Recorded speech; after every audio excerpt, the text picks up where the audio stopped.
हो। जय श्री कृष्ण, जय सिया राम, जय श्रीमन नारायण, जय मुक्ति नारायण, जय जय श्री राधे।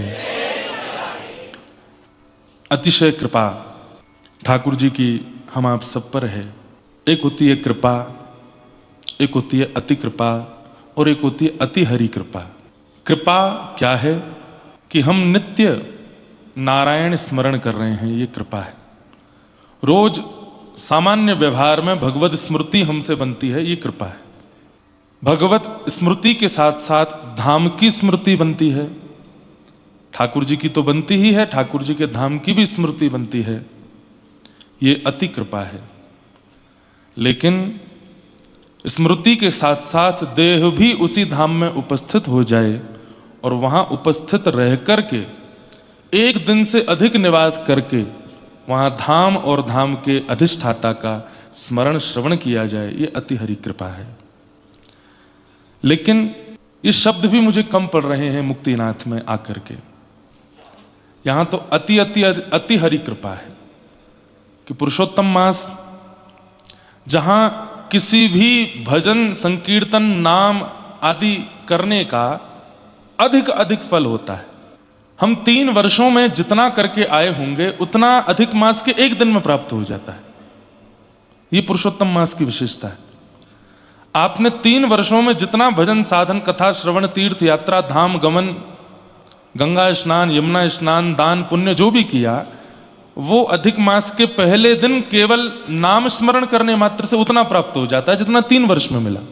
सोचिए 30 दिन में कितना मिलेगा। पर कल की बात पुनः दोहरा दूं, दीयमानम न ग्रहणंती। ठाकुर जी दे तो रहे हैं, ये 30 दिन मिलेगा तो बहुत कुछ, पर अंतिम दिन हाथ में जल लीजिएगा जिस दिन अधिक मास पुरुषोत्तम मास का विश्राम होगा, और हाथ में जल लेकर के अपनी काया से, मतलब शरीर से, अपनी काया से, अपने वचन से, अपने मन से, अपनी बुद्धि से, अपनी आत्मा से, अपने व्यवहार से, इन दिनों में मैंने जो कुछ भी किया उसका जो भी पुण्य मुझे प्राप्त हो रहा है वो सब मैं आपके चरणों में अर्पित करता हूं। दीयमानम न ग्रहणंती। बंधुओं, वस्तु ये तो सामान्य जगत में भी होता है कि जब हम किसको कुछ देते हैं और सामने वाला ले ले, हमें अच्छा लगता है, ठीक है हम इसके लिए लाए, इसने लिया। लेकिन हम किसी को कुछ देते हैं और सामने वाला उसको अस्वीकार नहीं पर बहुत दीनता पूर्वक और बहुत सरलता पूर्वक, और उसमें भी जब कि वो अधिकारी है, वो इच्छुक है और सबसे बड़ी बात उसको जरूरत है, लेकिन फिर भी वो नहीं स्वीकार करता है, तो उसके प्रति और प्रेम बढ़ जाता है। हम सबको इच्छा है मुक्ति की, उद्धार की, लेकिन नहीं स्वीकार करना ये हमारे प्रति ठाकुर जी का प्रेम बढ़ाता है। ठाकुर जी का हमारे प्रति प्रेम बढ़ता है कि नहीं ले रहे हैं, मैं देना चाहता हूं फिर भी अस्वीकार कर रहे हैं। आज सुबह देखो एक बात हम आपको अपनी बताएं, मैं अपने नियम चाहता हूं कि आप सब करो। यहां पर हम मौन रहते हैं सुबह से लेकर के संध्या तक। जब आप लोग शाम को मिलते हैं तभी मौन खोलते हैं, उससे पहले मौन नहीं रहते। हाँ, उससे पहले मौन रहते हैं, उसके बाद नहीं रहते। तो मौन में करना क्या होता है? मनन, सोचते रहो, कुछ ना कुछ चिंतन करते रहो। व्यवहार संसार का नहीं, जहां आए हो वहां का। और हम तो जो मैंने पूरे दिन कथा में सुनाया, हम कथा ज्यादा नहीं 2-2.5 घंटे सुना रहे हैं, और वो 2-2.5 घंटे को पचाने में हमको कम से कम 22 घंटा लगता है। मैं कही हुई बात ही पचाता रहता हूं पूरे दिन। आपके यहां से कथा करके जाएंगे, कुछ प्रसाद पाके निकल जाता हूं मैं कहीं ऊपर, और यहां वही बीमार हो रहे हैं जो कमरे से निकलते नहीं हैं। ये बात आप लिख लीजिएगा। हमसे ज्यादा परिश्रम कोई नहीं कर रहा है यहां पर। सुबह 4:30 बजे उठ जाते हैं, उठ करके अपना नाम जप आदि करके 5:30 बजे फिर सो जाते हैं। उसके बाद फिर आराम से 7, 7:30, 8 बजे उठते हैं, फिर अपना स्नान ध्यान करके, और बाल भोग नहीं करते, सीधे कथा में आते हैं। आज थोड़ा किया क्योंकि रात्रि में नहीं पाया था। यहां आते हैं खाली पेट, कथा सुनाते हैं। कथा सुनाने के बाद फिर जाते हैं, कुछ प्रसाद पाते हैं, प्रसाद पाने के बाद फिर निकल जाते हैं कहीं भी। कल ऊपर चले गए थे, विष्णु चूल्हा, विष्णु चूल्हा तो मैं लौटते में आया, मैं उससे भी 3 किलोमीटर आगे निकल गया था। गाड़ी जहां तक गई वहां तक गाड़ी ले गए, उसके बाद फिर पैदल गए। ऊपर वहां कोई एक गुफा थी, वो देख करके आए। उसमें देखी कोई है तो नहीं भीतर, थोड़ी बर्फ भी थी, बर्फ से भी प्रणाम करके आए। थोड़ी देर ध्यान किया, इतना अद्भुत, बिल्कुल ऐसी चोटी पर बैठे थे, नीचे सब और सामने पहाड़ दिख रहे हैं, लेकिन गौर करके देखा तो उन पहाड़ों के पीछे जो धुंधला था उसके पीछे और विशाल पर्वत थे हिमालय के, उनका दर्शन किया। दर्शन करके फिर वहां से लौटे, फिर विष्णु चूल्हा गए, वहां पर शालिग्राम भगवान का खूब विशाल विग्रह, उनका दर्शन किया, वहां के महाराज जी से मिले। अभी बताने की बात नहीं है, मैंने शायद कल बताया था, वहां के महाराज जी को मैंने सालों पहले स्वप्न में देखा था, उसके बाद मैं कभी नहीं मिला। वो 9 साल से नीचे भी नहीं आए, ऐसा वो बता रहे थे। पर जब वो कल पहली बार दिखे तो मैंने कहा ये कहीं तो देखे हैं। और फिर बाद में मुझे अनुभव हुआ कि एक बार बहुत पहले स्वप्न में कहीं ऐसी पहाड़ों में केवल उनको देखा था, कोई वार्ता नहीं हुई थी, और कल उनका दर्शन हुआ। फिर वहां थोड़ी देर विराजे, फिर वो कुछ सुनाने लगे, तो उसी में विलंब हो रहा था, हमको था नीचे सब बैठे होंगे, पहुंचना है। फिर नीचे आते हैं, आप सबसे मिलते हैं, विष्णु सहस्रनाम, नारायण कवच, थोड़ा कीर्तन संकीर्तन होता है। उसके बाद फिर आते हैं, तब मौन खुलता है, फिर अपने सब परिजनों से बात करते हैं, कल की क्या योजना, कहाँ क्या करना है। पर उतनी देर चिंतन चलता ही रहता है। और आज सुबह जो एक चिंतन चित्त में आया, मैं उन्हें लिख रहा था, जो जो भी मेरे चित्त में आ रहा था। और मैंने पहले दिन ही सोच लिया था कि यहाँ के वातावरण में ढलने के बाद मैं विचार व्यक्त करूंगा जो मेरे मन में आएंगे। तो मन में भाव आया कि मुक्ति नाथ, इनका यदि संधि विच्छेद करूं तो 2 शब्द हैं, मुक्ति और नाथ। भागवत दोनों देती है, मुक्ति भी देती है, मुक्ति दानेन गर्जती। श्रीमद् भागवत गर्जना करके कहती है कि मुझे श्रवण करने वाले को मैं मुक्ति देती हूं। तो आज तो आप स्थिर मुक्तिनाथ से मिलने आए हो, पर जो पहले भी कथाओं में आए हैं, कथा में श्रीमद् भागवती कौन है? ये साक्षात शब्द ब्रह्म मुक्तिनाथ है, ये मुक्ति प्रदान करते हैं। तो श्रीमद् भागवत मुक्ति भी प्रदान करती है और नाथ को भी प्रदान करती है। नाथ कौन? जगन्नाथ, द्वारिकानाथ, श्रीनाथ, गिरधरनाथ, या जो भी आपके चित्त को प्रिय हो। चॉइस आपकी है कि आपको मुक्ति चाहिए कि नाथ चाहिए। मुक्ति वाले को नाथ मिलते हैं पर दूरी से मिलते हैं, पर जिसको नाथ मिलते हैं उसको मुक्ति की इच्छा नहीं होती। जो हम कल चर्चा कर रहे थे उसी विषय पर ही आगे चल रहा हूं। भागवत जी दोनों देती है, मुक्ति भी और नाथ भी।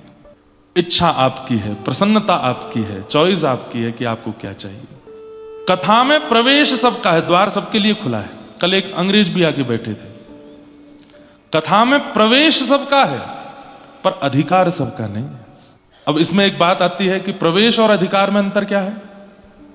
स्कूल में एडमिशन सबका होता है, पर उस स्कूल की पढ़ाई को जी करके, पा करके, अधिकार समझ करके कुछ बनते बहुत कम बालक हैं। महाभारत युद्ध में लाखों सेना खड़ी है, लेकिन गीता केवल अकेला अर्जुन सुन रहा है। तो गीता में प्रवेश लाखों का था, लेकिन अधिकारी केवल अर्जुन था। इसलिए ये द्वार सबके लिए खुला है। यहां आ सब रहे हैं पर अधिकारी सब नहीं है। तो फिर इसका विभाजन कैसे हो? बहुत ध्यान से सुनो। बैठ जाओ भैया, विराज जाओ। क्या कुछ लिया क्या आपने इनका? हैं?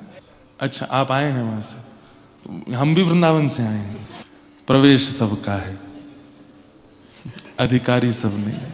अब बात आती है कि प्रवेश सबका है, अधिकारी सब नहीं। तो यहां पर एक बात आ जाती है, तो क्या भागवत जी, सब मेरे विचार कह रहा हूं, तो क्या भागवत जी पक्षपात करती हैं कि जो आ गया उसमें भी अधिकारी खोज रहे हैं? नहीं।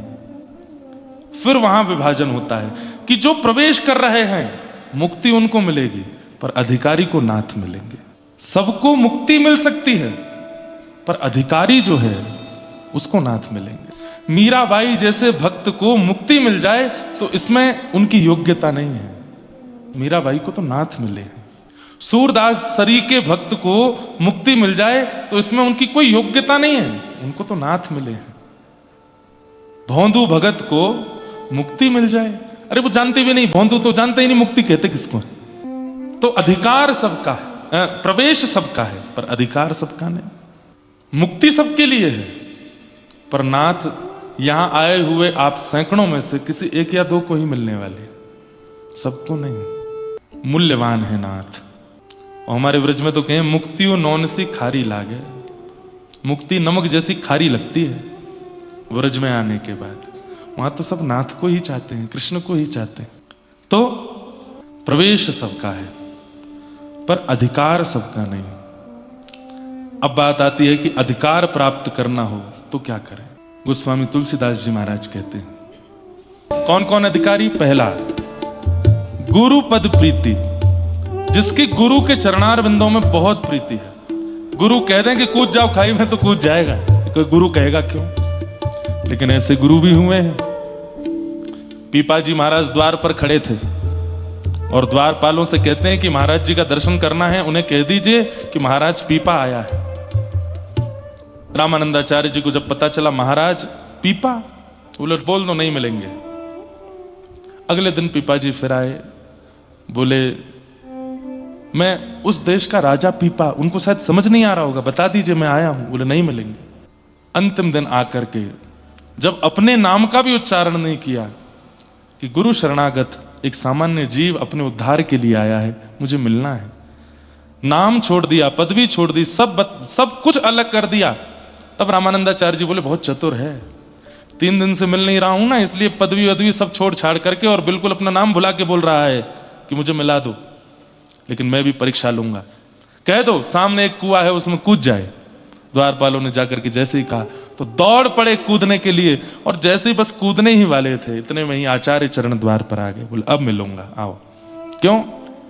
देखना चाह रहा हूं कि गुरु प्रीति परायण हो कि नहीं। हम बंधुओं दीक्षा दे देते हैं, हम भी गुरु परायण हैं, हमारे भी गुरु हैं, हमारे भी आचार्य हैं, आप दीक्षा ले लेते हैं, पर दीक्षा बहुत सस्ती नहीं है। मेरी दीक्षा देने से आप मेरे शिष्य नहीं बने, आप नाथ के शिष्य बने हैं। मैंने संबंध उनसे कराया है, बिचौलिया हूं मैं, या जो भी आचार्य पदवी पर बैठे हैं वो बिचौलिया हैं। और बिचौलिया की बहुत बड़ी जिम्मेवारी होती है, वो आपके घर पर आकर के बोले फलानी लड़की से अपनी बेटे का ब्याह कर दो, बहुत अच्छी है। आप कहोगे भैया हमारा इकलौता ही बेटा है, देख लो। बोले अरे कर दीजिए, हम कह रहे हैं ना। तो आप क्या करते हो, उस एक व्यक्ति के विश्वास पर अपने पुत्र का उस पुत्री से, कन्या से विवाह कर देते हो। बाद में पता चला कि घर में तांडव हो रहे हैं, तो किसको कोसा जाता है? भैया इसकी मान के तुमने यार बिल्कुल, अरे मुझे तो बढ़िया लगी थी, मुझे तो लगा तुम्हारे लड़के के लायक होगी इसलिए करा दिया। ठीक वैसे ही आप सब कन्या हैं और वो पुरुषोत्तम है, और गुरु पदवी पर बैठा मैं या मुझ जैसे आचार्य, वे सब बिचौलिया हैं। जब हम संबंध करा देते हैं और संबंध के बाद में आप वो सब करने लगते हैं जिनका अधिकार नहीं है, तो फिर ठाकुर जी क्या कहते हैं, तेने काय को दिए शंख चक्र, तेने काय को दिया तिलक, तेने काय को दिया अष्टाक्षर मंत्र। अरे ये तो बहुत उपद्रवी है, दीक्षा के बाद भी उपद्रव कर रहा है, और उसका दंड फिर बिचौलिया को मिलता है। इसलिए प्रीति गुरु के चरणों में होनी बहुत जरूरी है। क्यों? क्योंकि जब आपका प्रीति गुरु चरणों में होगी तो फिर गुरु जैसा कहेंगे आप वो करने के लिए राजी रहोगे, और उससे फिर ठाकुर जी को कभी पीड़ा नहीं होगी, ठाकुर जी प्रसन्न रहेंगे। इसलिए इस कथा के द्वारा मुक्ति भी मिलती है, नाथ भी मिलते हैं, लेकिन नाथ प्राप्त करने वालों के लिए पहला लक्षण गुरुपद प्रीति, गुरु के चरणों में प्रीति, और नीति रत जय, नीति माने वेद शास्त्र, इनके प्रति विश्वास हो। आप भागवत जी सुनते हैं, रामचरितमानस सुनते हैं, भक्तमाल सुनते हैं, महाभारत सुनते हैं, गीता सुनते हैं, तो उसकी सुनी हुई बात पर संशय नहीं, विश्वास। गुरुपद प्रीति नीति रत जय। तीसरा लक्षण क्या? दो लक्षण हो गए अधिकारी के, लिखते जाइएगा या फिर अपने मन में उतारते जाइएगा। लिखने वाले इतनों में 2-3 ही दिखते हैं मेरे को, क्योंकि बाकियों की इतनी मेधावी बुद्धि है, सुनते ही याद हो जाता है। कभी कभी मेरा मन होता है कि मैं पूछ लूं क्या। तीसरा लक्षण क्या है अधिकारी का, नाथ की प्राप्ति के अधिकारी का? द्विज सेवक, द्विज के प्रति सेवकाई। द्विज किसको कहते हैं? जिसके 2 जन्म होते हैं उसको द्विज कहते हैं। ब्राह्मण क्षत्रिय वैश्य तीनों द्विज हैं, उसमें भी ब्राह्मण विशेष द्विज है। एक बार मां के गर्भ से जन्म होता है और फिर दूसरा यज्ञोपवीत संस्कार जब होता है तब पुनर्जन्म होता है। मतलब मां के गर्भ से जन्म तो आधा हुआ और फिर जब यज्ञोपवीत होता है तब पूर्ण जन्म होता है, इसलिए द्विज कहा जाता है। पर इसी के चिंतन में एक बात और आई, मां के गर्भ से जन्म लिया और उसके बाद गुरु ने नाम सुनाया, वह भी द्विज हो जाता है। भक्त भी तो द्विज है। जब दीक्षा देते हैं तो हम क्या कहते हैं, आज आपका जन्मदिन है, आज आपका नया जन्म हुआ है। और उस दिन देह की मां तो एक है पर आत्मा की मां गुरु हो जाते हैं।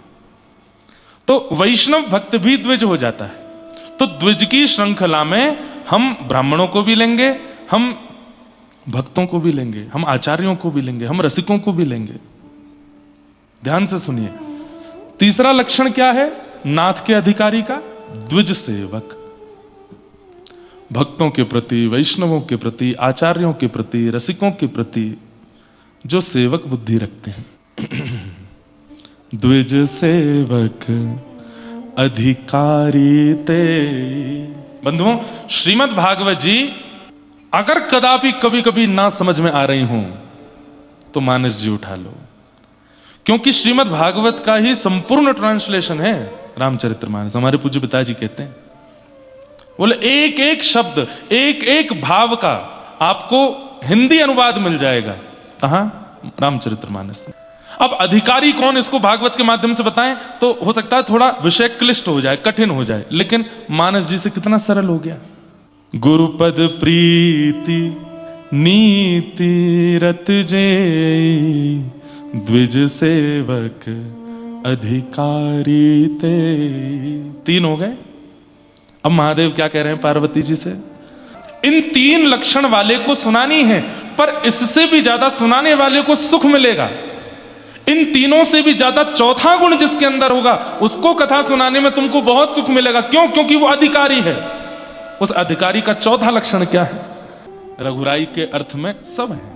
कृष्ण भी हैं, गोपाल भी हैं, माधव भी है, मधुसूदन भी है, नारायण भी है, राम भी है। राम शब्द नहीं है, ध्यान से इधर देख के सुनिए। राम नाम नहीं है, राम अर्थ है। क्या? बोले जो योगियों के या भक्तों के चित्त में रमण करता है उसको राम कहते हैं। यहां किसी के चित्त में राधा रमण जी रमण कर रहे हैं, किसी के चित्त में राधा वल्लभ जी हैं, किसी के चित्त में गिरधर लाल हैं, किसी के चित्त में नारायण है। सब राम है, क्योंकि जो रमंती योगिनोस्मिन् इति राम है, जो योगियों के, भक्तों के, वैष्णवों के चित्त में रमण करे उसको राम कहते हैं। महादेव कहते हैं, हे पार्वती जी, मैंने जो तुमको कथा सुनाई है या मैंने तुमको जो अपने चित्त का भाव सुनाया है, ये चार लक्षण जिसमें हो उसी को सुनाना। अनधिकारी अगर आ गया दिक्कत नहीं है, मुक्ति उसको भी मिलेगी, पर नाथ नहीं मिलेंगे। नाथ तो उसी को मिलेंगे जिसके चित्त में ये चार लक्षण होंगे। इसलिए इन चार लक्षणों को धारण करो। सबसे पहला गुरु पद प्रीति। कोई गुरु नहीं है तो क्या करें? ऐसा नहीं हो सकता। कोई तो गुरु है जिसने राह दिखाई है, जिसने भक्ति के प्रति मोड़ दिया। यहां बैठा कोई व्यक्ति गुरु विहीन नहीं है। मुक्तिनाथ, बद्रीनाथ, वृंदावन, श्रीनाथ, गोवर्धन, जगन्नाथ, द्वारिकानाथ या दक्षिण के रंगनाथ, यहां बिना गुरु के कोई नहीं जाएगा। किसी से तो सुना होगा, किसी ने तो प्रोत्साहित किया होगा जाने के लिए, वही गुरु है।